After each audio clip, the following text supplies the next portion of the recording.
This is the debut of a stock Chevy Colorado second generation on 35-inch tires with no suspension lift and no body lift. That's right, you heard it. 35 by 12-inch tires on a stock Chevy Colorado.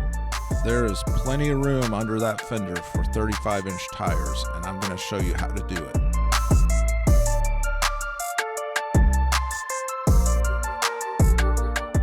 In that upcoming episode, I'm going to show you all the prep work, all the tools, and everything else you're going to need to do it yourself at home, in your own garage.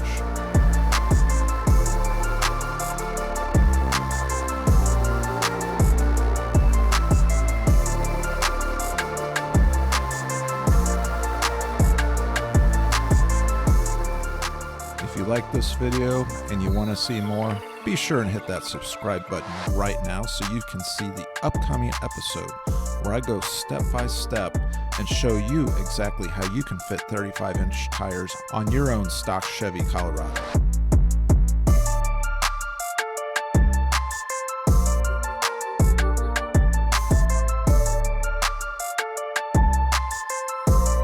Be sure and hit that like button and watch this next video.